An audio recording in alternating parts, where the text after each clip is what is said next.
शलाकय चक्षुरुन्मिलितं येन तस्मै श्रीगुरुवे नमः। श्रीचैतन्य मनोभीष्टं स्थापितं येन भूतले स्वयं रूप कदा मह्यं ददाति स्वपदान्तिकम्। वन्देऽहं श्रीगुरो श्रीयुतपदकमलम् श्रीगुरुं वैष्णवांश श्रीरूपं सागरजातं सहगण रघुनाथान्वितं तं सजीवं साद्वैतं सावधूतं परिजनसहितं कृष्णचैतन्यदेवं श्रीराधा कृष्णपदान् सहगण ललिता श्रीविशाखान्वितांश्च नमो ओं विष्णुपादाय कृष्णप्रेष्ठाय भूतले श्रीमते भक्तिवेदांत स्वामिन्निति नामिने। नमस्ते सारस्वते देवे गौरवाणी प्रचारिणे निर्विशेष शून्यवादी पाश्चात्य देश तारिणे। हे कृष्णा करुणा सिंधु दीनबंधु जगतपते गोपेश गोपिका कांत राधा कांत नमस्तुते। तप्त कांचन गौरांगे राधे वृंदावनेश्वरी वृषभानुसुते देवी प्रणमामि हरिप्रिये। वाञ्छाकल्पतरुभ्यश्च कृपा सिन्धुभ्य एव च पतितानां पावनेभ्यो वैष्णवेभ्यो नमो नमः। जय श्री कृष्ण चैतन्य प्रभु नित्यानंद श्री अद्वैत गदाधर श्रीवासादि गौर भक्त वृंद। हरे Krishna Krishna Krishna Hare Hare Hare Ram Ram Ram Hare Hare. Hare Krishna. So welcome to the heart of Sanatana Shiksha, the teachings of Lord Chaitanya to Sanatana Goswami, especially chapter 22 is in one sense Abhidaya Tattva, and that's why we have entitled this series as the heart of Sanatana Shiksha. So in yesterday's class, after Mahaprabhu has discussed about various potencies of the Lord, in which there is the Jiva Shakti, which is of two types, the Nitya Mukta and the Nitya Baddha. And the Nitya Baddha are suffering in this material world. The Nitya Mukta are Krish Unmukha, and they are serving the Lord and absorbed in the bliss of devotional service. So in that sense, two of the Dashamula Tattvas about the Nitya Mukta and the Nitya Baddha, Mahaprabhu has covered these two Dashamula Tattvas. And yesterday we saw that how the conditioned soul can again become free from the clutches of Maya when he takes up to the process of bhakti. Bhakti hai abhidaya pradhan, Mahaprabhu says. Krishna bhakti hai abhidaya pradhan. So the main means and process of realization of the absolute truth is through the process of bhakti. And very insignificant are karma, yoga and jnana. Ye sab sadhana tuchh bal. Very insignificant they are. And this proves now the ninth Dashamula Tattva. Sadhana nam bhaktim, Shuddha bhaktim. Not just bhaktim, Shuddha bhaktim. So in one sense, the first five Dashamula Tattvas are discussed in chapter 20. The first five and eighth. First five and eighth. Sixth, seventh, the Nitya Mukta and the Nitya Bhakta. And their relationship is Achintya Veda Ved. And Sadhana Nam Shuddha Bhaktim, the 9th tattva is there. The 10th tattva will only come in chapter 23. So almost most of the Dashamula tattva are discussed up till chapter 22, we can see. From here onwards, there is no further discussion of the Dashamula tattva.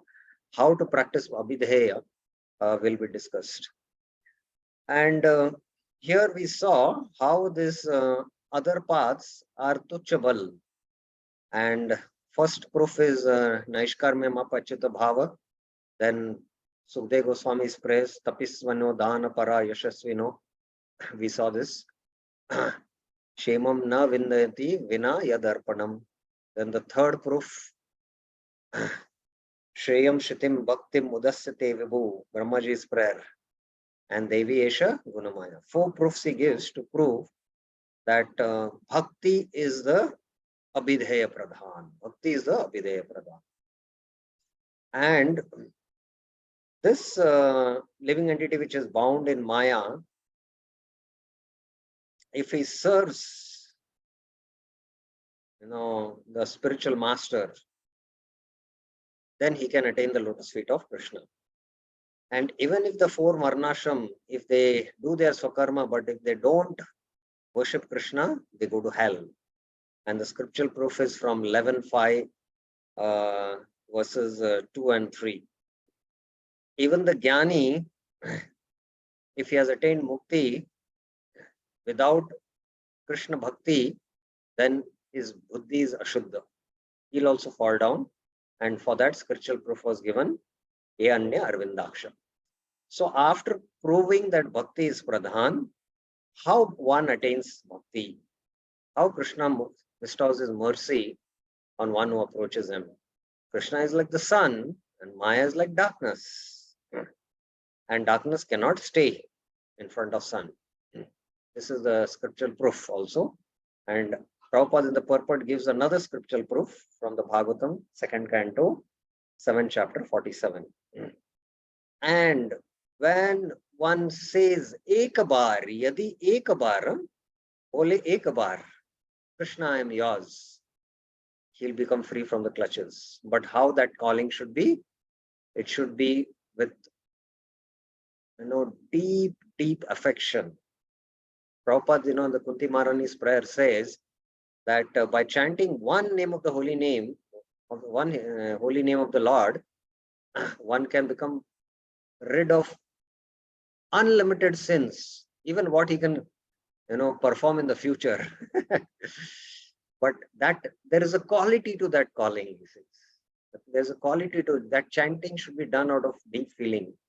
So here Prabhupada makes it very clearly, seriously and sincerely, he says. And the scriptural proof is Sakradeva Prapanno. This is a Sharnagati verse from the Ramayana. The Sharnagati verse from the Bhagavad Gita is Sarva Dharman Parityajya. So yesterday we saw that. And if we have any other desires while performing bhakti, how does Krishna respond? Yesterday we saw that Krishna kahe ame bhaje mage vishay sukh, amrita chadi vishay mage, ye bada murkh, but I am Vigya, vishay ki deba swa charnamriteya vishay buliva. And we saw we did not see the proof yesterday. Today we'll see the proof for this. So this is where we stopped yesterday. So let us continue our discussion. So this is the scriptural proof of how whatever Krishna was thinking in Chaitanya Charitamrita. Ami Vigya e Murka Vishay ki deba so charnamrit diya vishay bhuliba. So this is how Krishna thinks, and the proof is given from the Bhagavatam.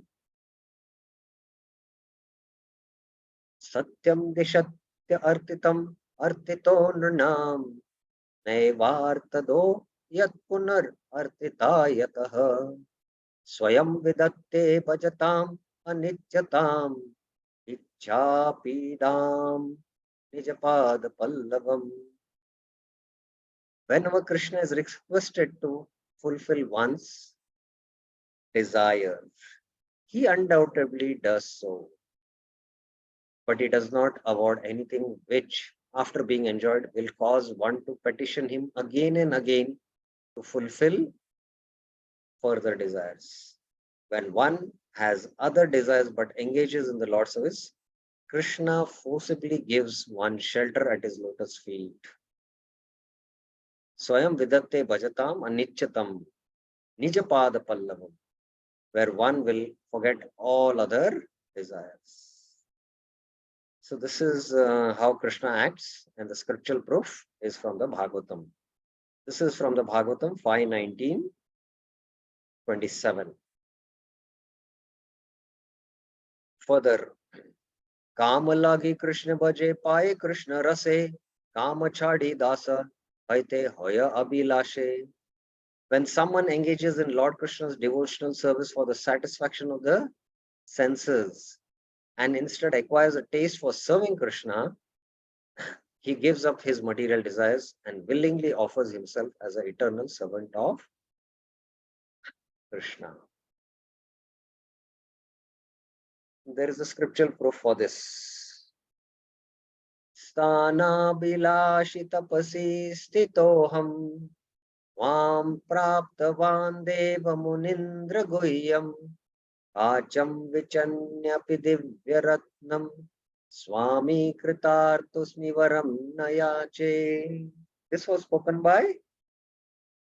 was spoken by whom? Anyone knows? Who spoke this verse? Two hands have raised. Any others? Okay. Sai Krishna Prabhu. Yes. Dhruva Maharaj. Yes, Dhruva Maharaj. Where he spoke this verse? When we saw just Vishnu, then it was by seeing him. Yeah. In which scripture this is given? Srimad Bhagavatam. No, it is not given in Srimad Bhagavatam. This verse is not from the Srimad Bhagavatam. This verse is from the Hari Bhakti Suhodaya. The Hari Bhakti Suhodaya is a devotional scripture where two pastimes of two pure devotees, how the Lord reciprocates with them, is mentioned. One is Prahlad Maharaj, another is Dhruva Maharaj. The Hari Bhakti Suhodaya.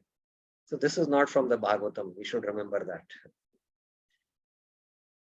So even if one comes with a desire, like a desire to have a greater kingdom than Brahma, by worshipping Krishna, Krishna gives the nectar of his lotus feet and he forgets that desire. That desire is tuchya. Kacham. I came to ask for some broken pieces of glass. Now I found what? Divya Ratnam. This is his realization. So, how many of us, while practicing Krishna consciousness now, have this realization that what we have got in Krishna consciousness is nothing to be compared in any of the benedictions of this world, like having heavenly planets or attaining Brahmalok. Do we have this realization?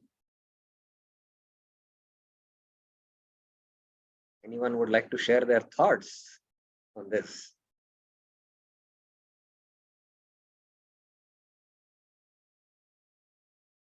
Anyone would like to say something about it? Do you feel like what Dhruva Maharaj is feeling? Kachanapi, Uchinnam, Divya Ratnam. Now that we are practicing Krishna consciousness, we feel that there is nothing to be attained in this material world.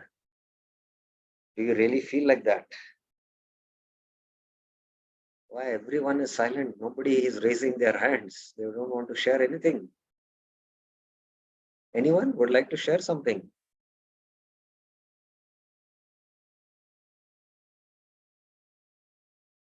Anyone would like to share something? I'm pushing, but nobody is ready to raise their hands. Okay, then I'll only ask. Maya Narasimha Prabhuji. Prabhuji, Hare Krishna, Dandavat Pranam Prabhu. Yes. I can tell my experience, but looks very pity. When I came to Krishna consciousness, I was actually frustrated in my life very much by changing over to multiple jobs, and that too in government field only. So I was very much frustrated. I was very low in my self-esteem. That time, you know that I met His Grace, our Krishnapad Prabhu. The first thing which attracted me in Krishna consciousness is that I am not this body, I am soul. So I need not worry about this life. I have multiple lives. So that was the initial point. But now when I look back, I felt that I was very short-sighted in my initial days. I did not think beyond that. But now I can't say that I see Krishna Bhakti as completely as a pure diamond like Dhruv Maharaj. Still, there is a hankering for material life. So, but there is some kind of pulling that to continue on this path. Yeah. Yes, we don't have that realization what Dhruva Maharaj is having, Divya Ratnam. Still that, inclination for material life is there. Still our attachments are there. We don't consider all these things insignificant. Still, Yeah. yes, it is there. Yeah. And somebody from the Mataji side would like to share something. Nagalakshmi Mataji, would like to say something? Hare Krishna Prabhu, no problem. Okay. Anyone else would like to say something? Yes, when will the day come when Bhaktivinoda Thakur says, Nam bina kichu nahi tribhuvane. There is nothing to be attained in the 14 planetary systems. That is the nectar you are relishing in the holy name. You feel Brahma's post, tuchya. We don't feel like that. We are, very hankering for even the post here on material earth. What to speak in material earth, even in our small city or in our small village, we want some post. We want the post of temple commander or the temple president or so many posts, we are after it. So it's a deep realization. Dhruva Maharaj is experiencing the Lord directly and he's speaking these verses. So that is because he was at that platform. So this is the point I wanted to make. Now the next theme comes that Bhakti is the Abhidaya and Bhakti is attained by devotees' mercy. The previous theme was Krishna's mercy on those who approach him. Now, how Krishna's mercy is attained through his devotees. Because Krishna's mercy flows in the heart of his pure devotees. Ultimately, Krishna is not independent to give bhakti to anyone. Because if he gives, then he'll be considered partial. He'll give it to someone, he'll not give to someone. But the pure devotees, they are independent. And they can bestow mercy upon anyone. It is their discrimination. And even Krishna has no control over them. That is a priority of the pure devotees. So how we attain devotional service? By devotees' mercy. So that is the theme. So very systematic flow is going on in the Chaitanya Charitamrita. Samsara brahmite kona bhagye ek kahe tare nadire prabhave na ashtalagi tire. The conditioned souls are wandering throughout the different planets of the universe, entering various species of life. Samsara brahmita, very expanded translation here. By good fortune, kono bhagya, one of these souls may somehow or other, bhagya that is, be delivered from the ocean of nescience, just as one of the many big logs in the flowing river may by chance reach a bank. So Nadira Prabhavena Kashta Lagi Tire. Just like that. That is the analogy given here. There are unlimited conditioned souls who are bereft of Lord Krishna's service. Not knowing how to cross the ocean of nescience, they are scattered by the waves of time and tide. So this is the graphic comparison being done. However, some are fortunate to contact devotees. Now this bhagya, it's not by chance. No. How that bhagya comes, some verses will come in the coming verses. We will discuss that. Some are fortunate to contact devotees, and by this contact, they are delivered from the ocean of nescience. Just as a log floating down a river accidentally washes upon the Bang. Accidentally, it is. So again, here you may think that is all happening by chance. No. We will come to the verses. Now, this is a scriptural proof for that. Maivam mamadamasyapi swadevach darshanam riyamana kalanadya vachittarati kaschana. The same thing what Mahaprabhu spoke is there in the Bhagavatam. Because I am so fallen, I shall never get a chance to see the Supreme Personality of Godhead. Evam mama dhamasyapi. This is, I think, Akrura speaking while going to get Krishna and Balaram. This is my false apprehension, rather by chance. Vachit. A person as fallen as I am may get to see the Supreme Personality of Godhead. Swad eva chuta darshanam. Although one is being carried away by the waves of river of time, Kala Nadhya, one may eventually reach the shore. Kachit tarati. So just like one might be washed by the river of time and somebody might reach the shore, so now I'm also reaching the shore by having the darshan of Achyut. This is exactly the verse also here. Same. Nadira prabhavayena kashta lagi tire. So this is the proof given. Yes, this verse is from Bhagavatam 10:38-5, spoken by Akrura. Kono bhagya karo samsara shayun mukhoy sadhu sangatabe Krishna rati upajoy.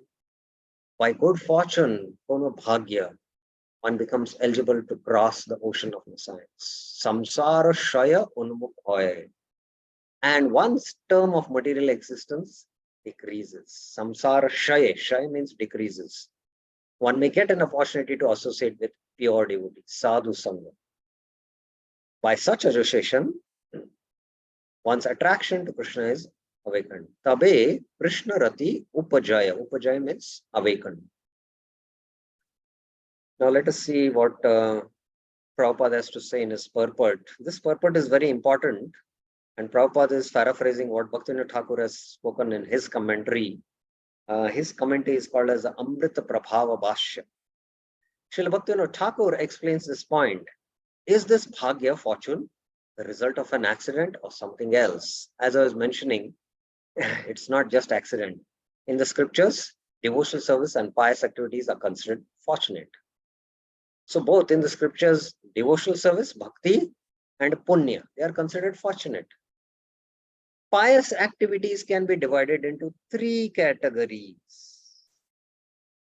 Pious activities that are awakened, that awaken one's dormant Krishna consciousness are called Bhakti Unmukhi Sukriti. Pious activities that bestow material opulence are called Bhogunmukha Sukriti. Bhogunmukhi Sukriti. And pious activities that enable the living entity to merge into the existence of the Supreme are called Mokshunmukhi Sukriti.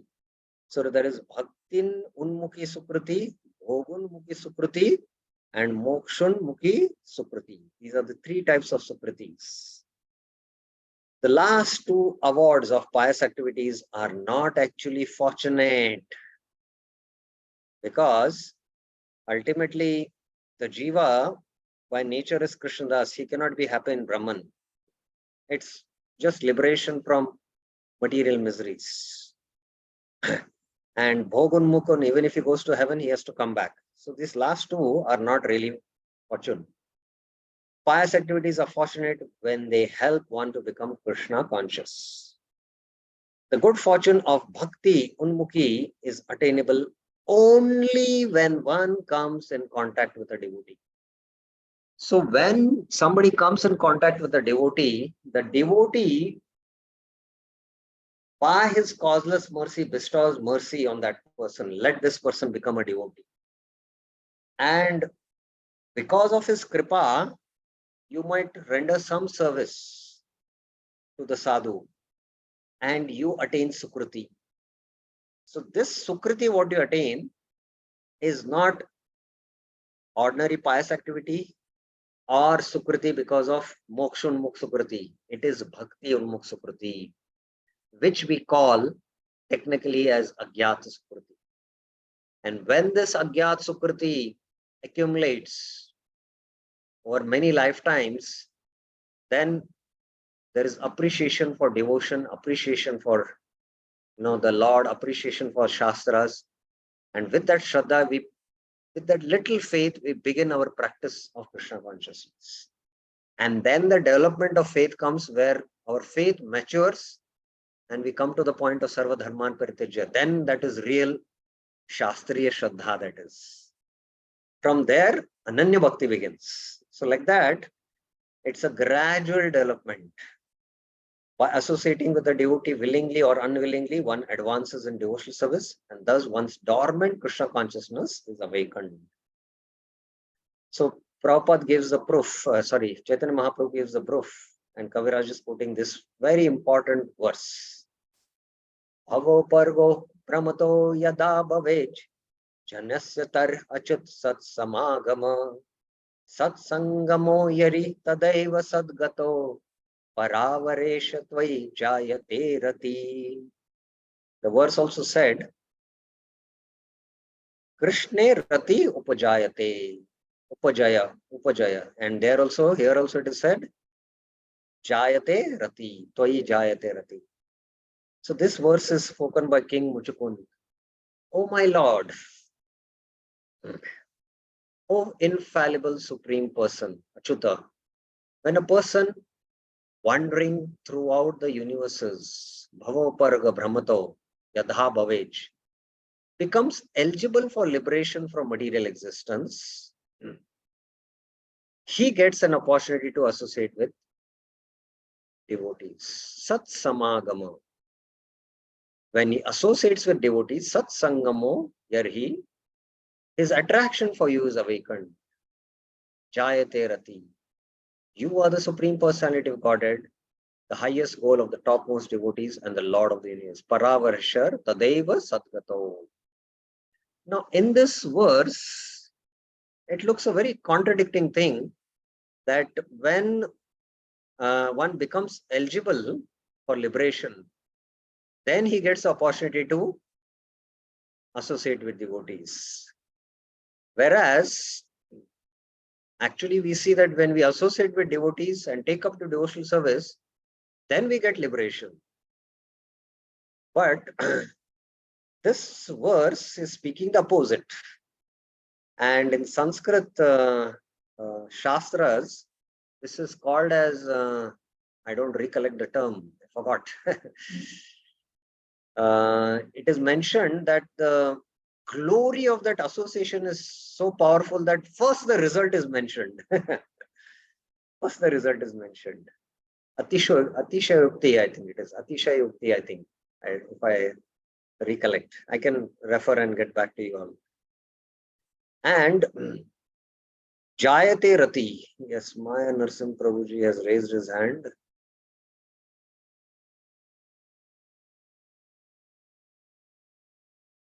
Yes, Prabhuji. I think, is it Arthavad, Prabhu? No, it's not Arthavad. Exactly. It's not Arthavad. Not Arthavad. It comes in Kavya Shastra category. It is not among the 10 Pramanas. Here, first the result is mentioned. Yes, Sham Vallabh Mataji.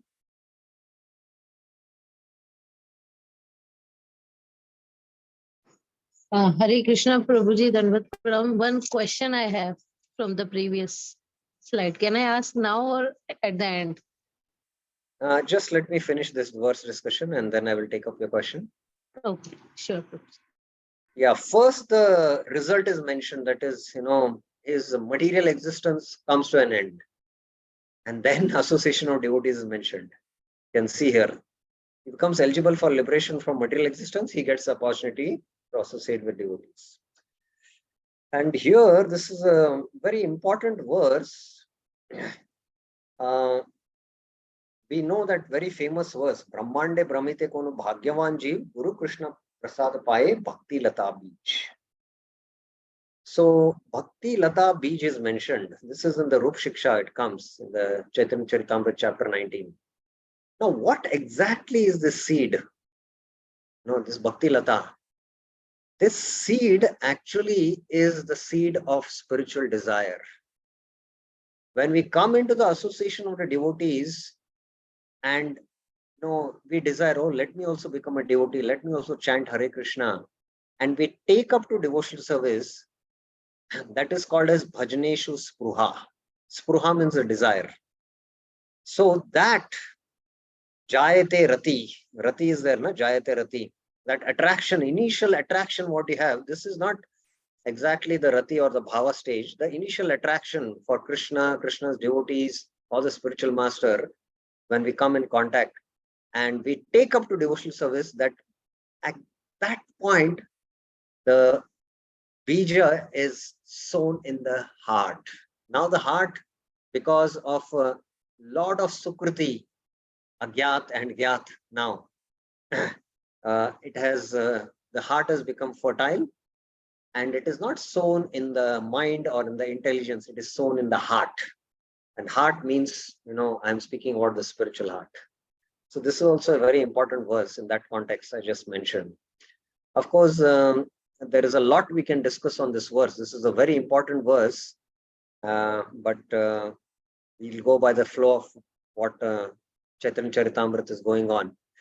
So how that fortune comes, bhagya, by sadhu sangha, and the praman is here. Yes, Mataji, you have a question. You can ask now. Hare Krishna, Prabhuji. My question is that it is said that after many years of Agya Sukriti, we come into Bhakti. So if in present condition we are doing Bhakti, that means it is because of our many previous births, Agya Sukriti. So in my case, I'm asking about me that I started and very nicely with so much of bhav and 16 out and one go and all these things happen. Then and it almost 20 years I'm chanting. So now sometimes this thing, what you say, that nastic thing comes into my mind. Some little flashes, no? I'm so much fed up with this. And I pray to Krishna why it is coming, I don't know. So after doing so much Sukriti and starting chanting this, that, and why this is happening and what is the solution? Can you please explain? Yes, that's why we should have a right understanding of the philosophy. Although by accumulation of Sukriti over many lifetimes, we develop little faith in Krishna Bhakti and take up to Krishna Bhakti, but in the initial phases of our spiritual life, there is some enthusiasm. It's not real enthusiasm, but there is some false enthusiasm. It is called as Utsamai, it is called. So that time we are very enthusiastic. Anything which is newfound, so that time we are very, because it's very new to us, so there is natural enthusiasm to practice. And over a period of time, we become familiar with the devotional activities, with devotees, with the philosophy, and we think now we know. But we are still in the development of faith. This we should remember. Still our faith development is going on. When we come to a point where our faith is so deep that we can say sarva dharman parityaja mam ekam sharanam raja. From there onwards, pure devotion begins. And there the bhajan is nirantar. It's nirantar, without any break. Because ananya bhakti means ahetuki apratiyata. So from there, the stages going up to sadhu sangha, bhajan kriya, anartha nivritti nishtha, it's very fast. We might take many years to come to the point of sarva dharman parityaja, or many lifetimes. But once we come there, then it is a very swift progress. Now, as we are developing faith, we still have doubts because our sambandha gyan is not clear. our Dashamula Tattva are not clear. We still don't have a clear understanding of the philosophy, and that's why there is a development of faith which is happening, and that's why there are anarthas. And because these anarthas spring up, we should understand that, oh, I have to still go deeper into my bhakti and deeper in my bhajan. So only when one crosses the stage of anarth nivritti, then he is free from the influence of the modes. And then from there onwards, his bhakti is very, very steady.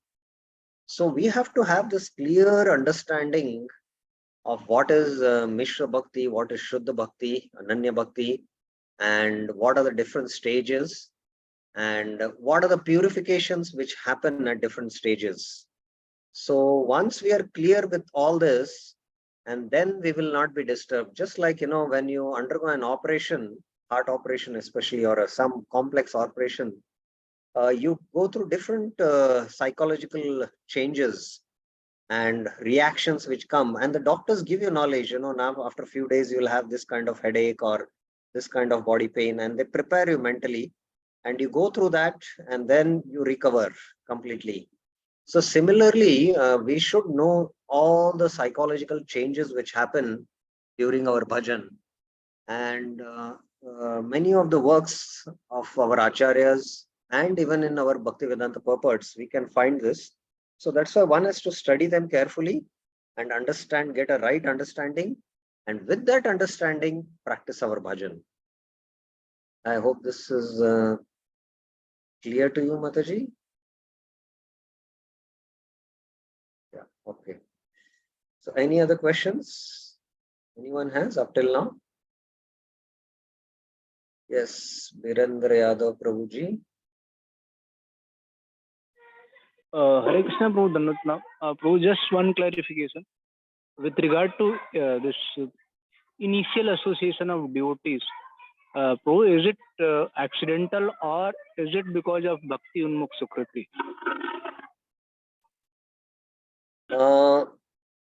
We cannot just trace out, whether, you just came across a devotee and the devotee bestowed mercy and you did some service first time, and you had a impression, the bhakti impression, and then later on,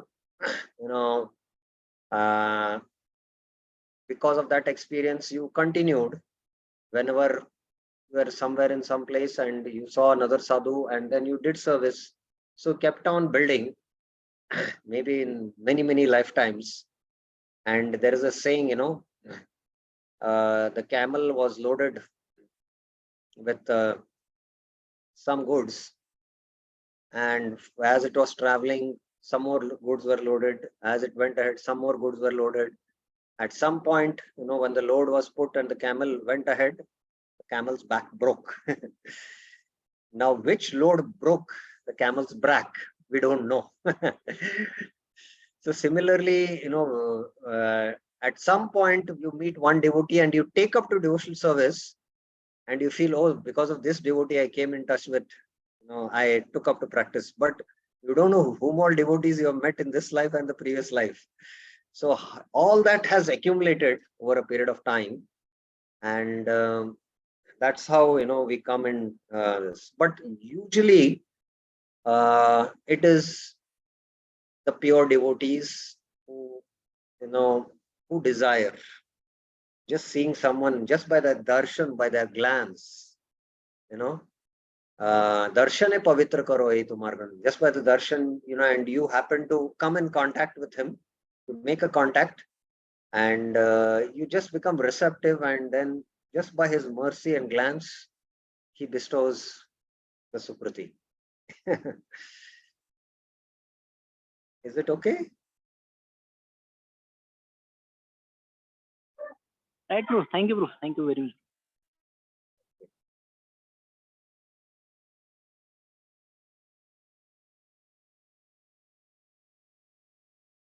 Yes, this is a very important verse from the Bhagavatam, and we did not discuss much, but Krishna yadi kripa kare kono bhagyavane guru antaryami rupa shikaya apane. Krishna is situated in everyone's heart as a Chaitya Guru. the spiritual master within. When he is kind to some fortunate conditioned soul, he personally gives him lessons so that he can progress in devotional service, instructing the person as a super soul within and the spiritual master without. The spiritual master is the external manifestation of the super soul. Krishna is there internally as the spiritual master, as a Chaitya Guru, but we cannot hear the voice of the Paramatma because we are deeply embedded with all the anarthas, all the unlimited impressions of the mind's voice. So we cannot hear the voice of the super soul. So that's why Krishna, in the form of the spiritual master without, that means outside, manifest to that devotee. Because that devotee is genuinely wondering and looking, Brahmande Brahmite Kono Bhagyavan, he's been searching for that real true love. And Krishna sees that sincerity and he directs him to that sadhu. So the jiva's desire is also there in one sense. So there is now the verse to prove this. Naivo payantyapi chitam kavayastavesha brahmayushapi kritam ruddhamuda smaranta yo antarbahistanu ashubham vidhunvan acharya chaita vapusha swagatim vinakti. O my Lord, transcendental poets and experts in spiritual science, Kavaya, could not fully express their in-depthness to you, even if they were endowed with a prolonged lifetime of Brahma. Brahmayusham api kritam riddham muda smaranti. For you appear in two features, externally as Acharya and internally as Super Soul, to deliver the embodied living being by directing him how to come to you.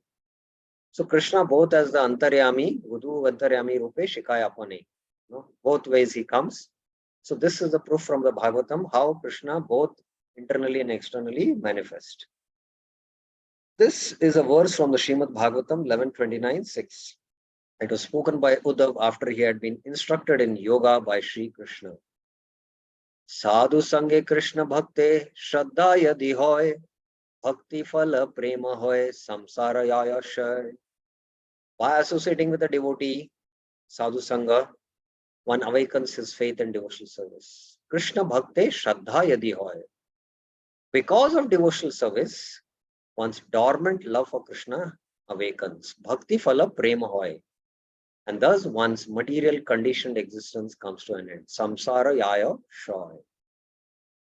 Now, to prove that, this verse is quoted. Yadrichayamat katado jhata shaddastu yah puman na nirvinno nati sakto bhakti yogasya siddhada.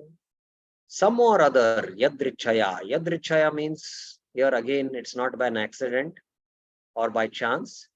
It is simply the causeless mercy of that pure devotee. He is completely independent to bestow mercy upon anyone. Yadrichaya. If one is attracted to talks about me, mat katado, and has faith in the instructions, jata shraddha yatupamam, I have set forth in the Bhagavad Gita, and if he is neither falsely detached, na nirvanno, from material things, nor very much attached to material existence, na atisakto, his dormant love for me will be awakened by devotional service. So those who are too detached, they are qualified for the Gyan path. And those who are too attached, they are qualified for the Karma path, the Karma Kanda. And the in-between path, neither too detached nor too attached, they are qualified for Bhakti Yoga. Having said that, even the most sensuous person, the most sinful person, if a pure devotee bestows mercy, he can take up to the path of Bhakti. And even the most detached Vairagi, Atmarams also can take up to Bhakti. That's also there. But this is a general principle. Mahat kripa vina kono krame bhakti anoy Krishna bhakti dure raho samsara noy shoy. unless one is favored by a pure devotee. Mahat kripa vina, one cannot attain the platform of devotional service. Ono krame bhakti noy. To say nothing of Krishna bhakti, one cannot be even relieved from the bondage of material existence. So I told that point, very important, that ultimately it is a mercy of a pure devotee, Mahat Kripa, favored by a pure devotee. Satam Mahat Kripa. Srila Prabhupada, let us see what he says in this purport. Pious activities bring about material opulence, but one cannot acquire devotional service by any amount of material pious activities, not by giving charity, opening big hospitals and schools, or working philanthropically. Devotional service can be attained only by the mercy of a pure devotee. Please mark this. Without a pure devotee's mercy, one cannot even escape the bondage of material existence. Now, Prabhupada further. The word Mahat in this verse means a pure devotee. Again, Prabhupada is making it very, very clear, as Lord Krishna confirms in the Bhagavad Gita. Mahatmanastu mam partha daivim prakritim ashrita bhajantyanya manaso Dhyatva bhutadim avyayam. So here the Mahatma is referred, who is completely under the shelter of the internal potency. That means he is above bhava stage. He is liberated. So this is a pure devotee. One has to associate with such a Mahatma who has accepted Krishna as the supreme source of entire creation. Dhyatva bhutadim avyayam. Without being a Mahatma, one cannot understand Krishna's absolute position. A Mahatma is rare and transcendental, and he is a pure devotee of Lord Krishna. Prabhupada is again and again bringing up this point, about the pure devotee. Foolish people consider Krishna a human being, and they consider Lord Krishna as pure devotee an ordinary human being also. Whatever one may be, one must take shelter at the lotus feet of a devotee Mahatma and treat him as the most exalted well-wisher of the all human society. We should take shelter of such a Mahatma and ask for his causeless mercy. Only by his benediction can one be relieved from the attachment to the materialistic way of life. So it's rare to, find a sadhu who is on that platform. When one is thus relieved, he can engage in the Lord's transcendental service through the mercy of the Mahatma. Now, two verses, Chaitanya Mahaprabhu and Kaviraja quoting how by the mercy of the great devotee only one attains pure devotion. These are the most two important verses in the entire Bhagavatam. Raghunanaita tapasanayati na jaya nirvapanad grahad va na chandasa naiva jalagni surya vina mahatpada rajo vishekam. O King Raghuna, without taking upon one's head the dust from the lotus feet of a pure devotee, a Mahajan or a Mahatma, Mahat Pada Raja Abhishekam, one cannot attain devotional service. Vina is mentioned. Devotional service is not possible to attain simply by undergoing severe austerities and penances. Tapasa nayati, by gorgeously worshipping the deity, or by strictly following the rules and regulations of the sannyasas, the grahas order.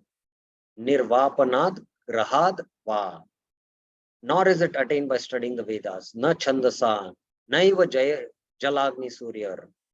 Submerging oneself in water or exposing oneself to fire or scorching sunlight. So this is Jad Bharat speaking to Rahugun. This verse appears in the Bhagavatam 5.12.12. Jad Bharat herein tells King Rahugun how he attained the Paramamsa stage. Maharaj Rahugun, the king of Sindhu and Sauvirya, had asked Jad Bharat how he had attained the Paramamsa stage. The king had called him to carry his palanquin, but when the king heard from the Paramahamsa Jad Bharat about the supreme philosophy, he was surprised and asked Jad Bharat how he had attained such a great liberation. At that time, Jad Bharat informed the king how to become detached from material attraction. Only by taking the dust of the Mahatmas. Dust means not only just taking the dust from the lotus feet, wants to serve the Mahatmas. And this is the second most important verse in the entire Bhagavatam. These two verses we should remember. Naishamatistavat urukramangrim sparshyat anartopagamo yadartaha mayasham padarajobhishekam nishkinchananam na vrinitayavat. Padarajobhishekam. Here also it has come, and here also Mahat Padarajobhishekam. So these two verses are the only two verses which are speaking about it in the Bhagavatam. Unless human society accepts the dust of the lotus feet of great Mahatmas, Nishkinchananam, Padarajobhishekam, who have nothing to do with material possessions, mankind cannot turn its attention to the lotus feet of Krishna. Naisham mati stavat urupamanga angrim.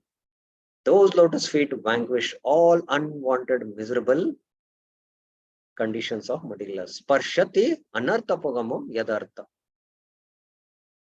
Srila Prabhupada. This verse appears in the Srimad Bhagavatam 7.5.32. This is Prahlad Maharaj. When the great sage Narad was giving instructions to Maharaj Yudhishthira, he narrated the activities of Prahlad Maharaj. This verse was spoken by Prahlad Maharaj to his father, Hiranyakashipu, the king of demons.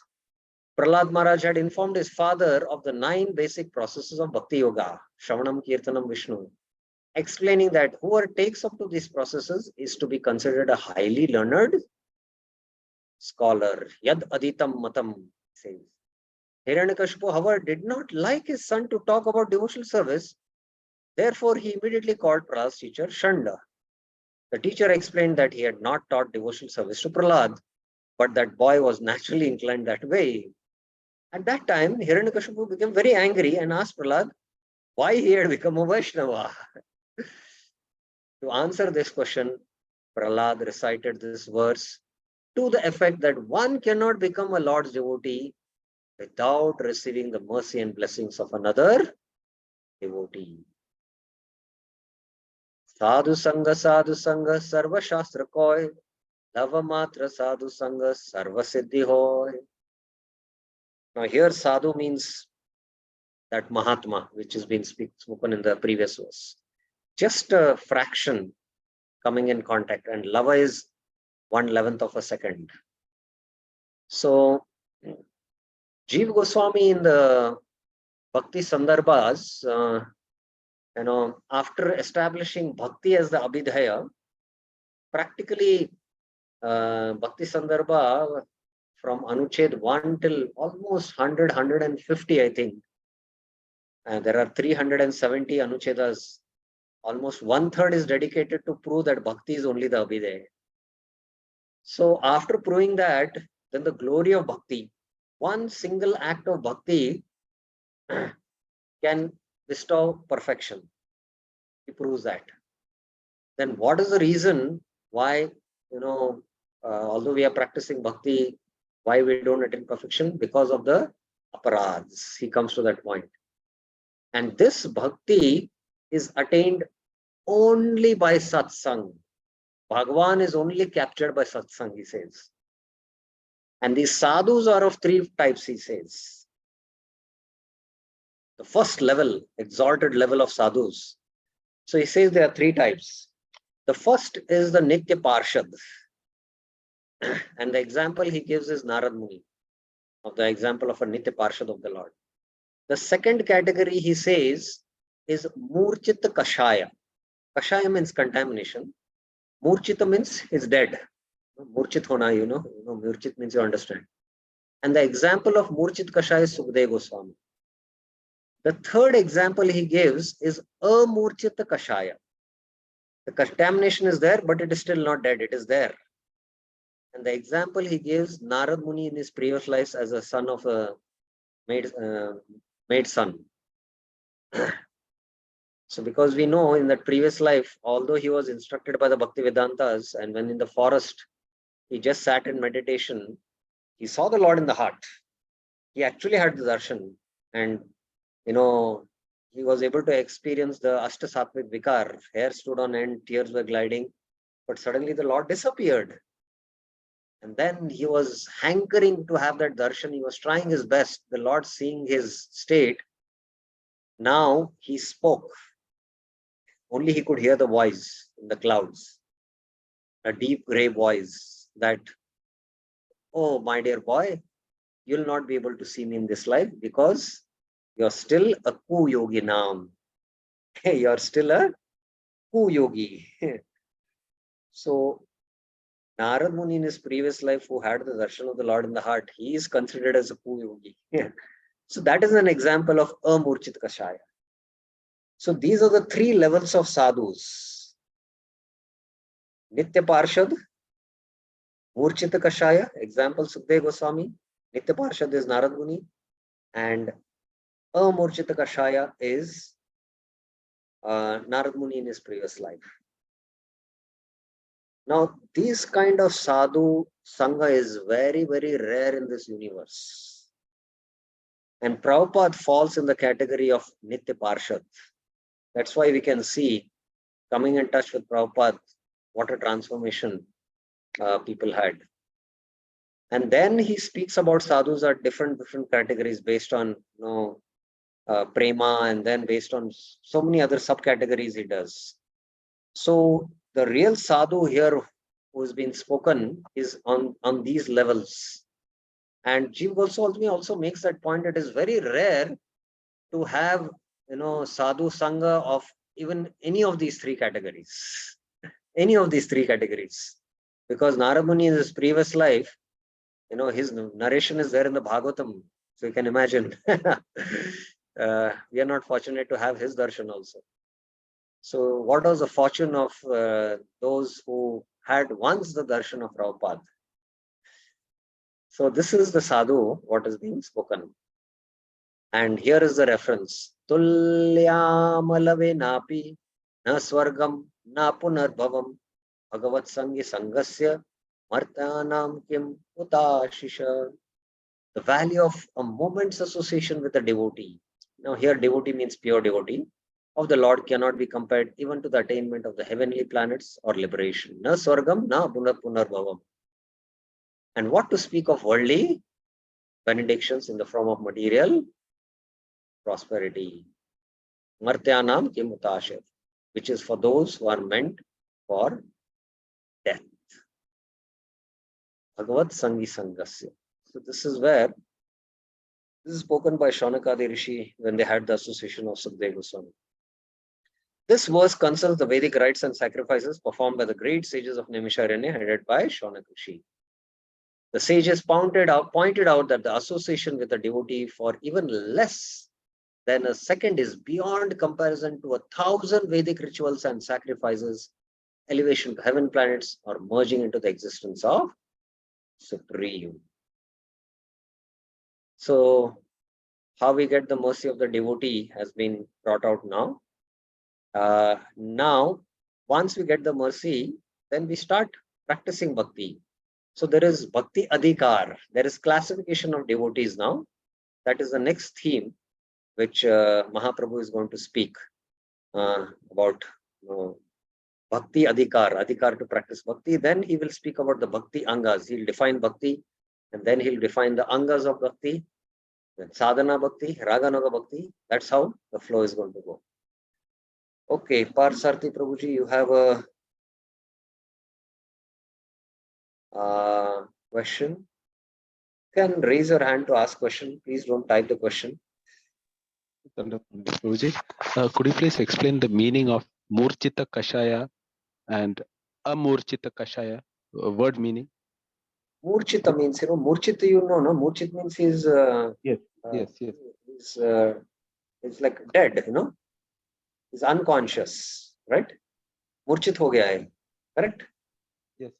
Kashaya is contamination. So the contamination is completely dead. It is never to spring back again. Amurchita means, it is there, it can manifest. There is some trace which is there, it can manifest. That is amurchita. So that's why Narad Muni in his previous life was called as Kuyoginam by the Lord. Lord is saying Kuyoginam. But of course, there it is mentioned that the Lord once gave him darshan, the heart.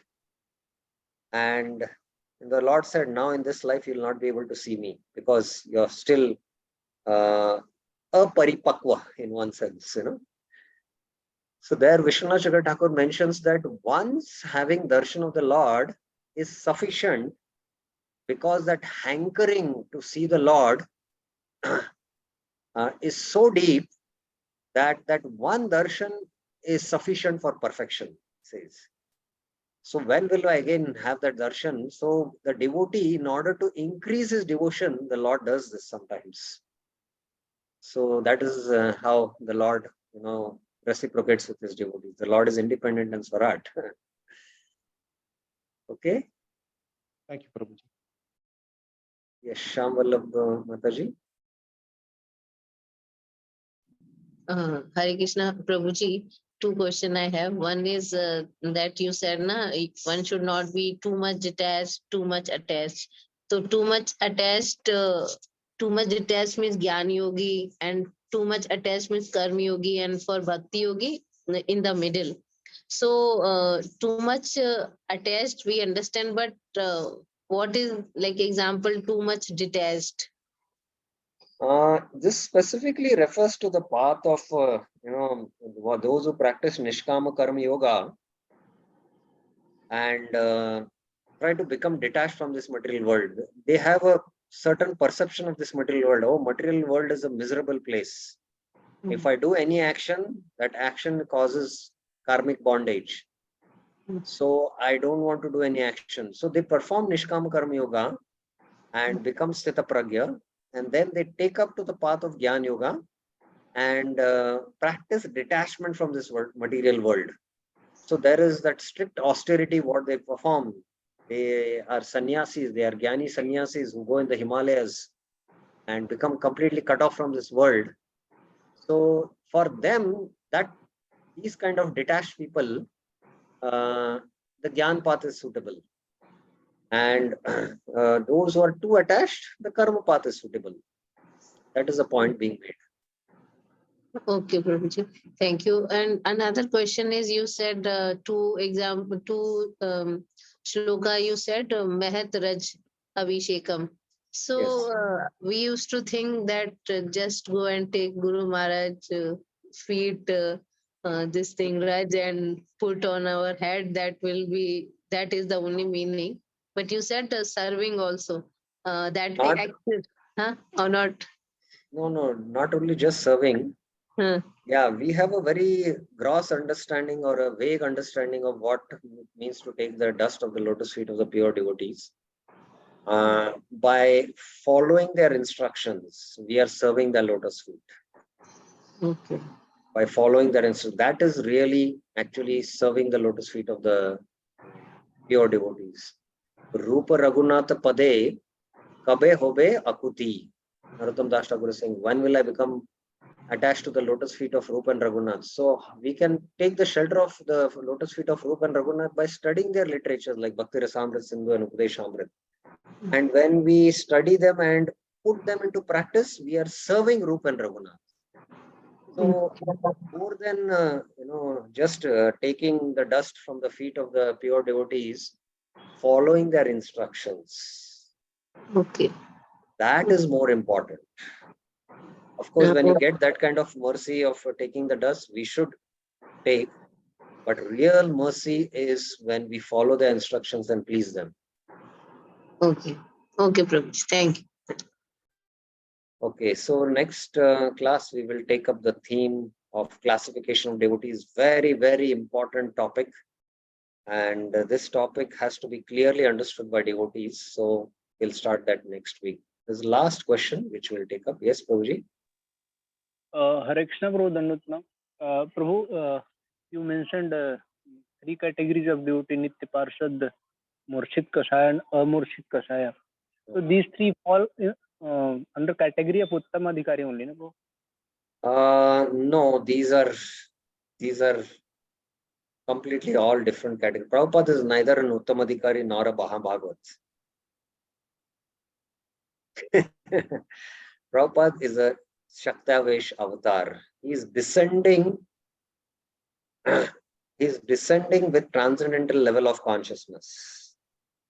It's not that he's practicing Krishna consciousness and elevating his consciousness to come to that platform of a Kanishta, Madhyam and Uttam, going through the stages of Kanishta, Madhyam, Uttam. No. He's descending with transcendental level of consciousness. That is what is Nitya Parshada means. So, Prabhupada is a Shaktavesh avatar. So, he's a Parshad of the Lord. So, these categories don't apply to him. In fact, are you clear about it or no? Right. And Prabhu, there is one more term I hear, Nirdhut Kasaya. Is it same Amurchit Kasaya? Nirdhut Kasaya. Nirdhut Kashaya. It's Yeah, Nirdhut Kashaya is the term which is used in Bhagavatam, right? Yes. Yeah, Nirdhut Kashaya means, Dhut Kashaya means, it is there, contamination. Nirdhut means no Kashaya. So, in what context that is used, we'll have to see. But these are the terminologies used by Jiva Goswami, Murchit Kashaya and Amurchit Kashaya. And yeah, Nirjit Kashaya I have come across in the Bhagavatam. But in what context it is mentioned, whether you can, terminologies are used in different contexts and you cannot take one terminology definition in one context and put it in another context and bring out a meaning. Are you getting this point? So you'll have to see in that context what it means. Whether Murchit Kashaya and Nirdhut Kashaya are the same, I cannot say for now. Right. Thank you. Very much. Okay, thank you very much. Srila Prabhupada ki jai, Shri Chaitanya Charitamrita ki jai. Hare Krishna.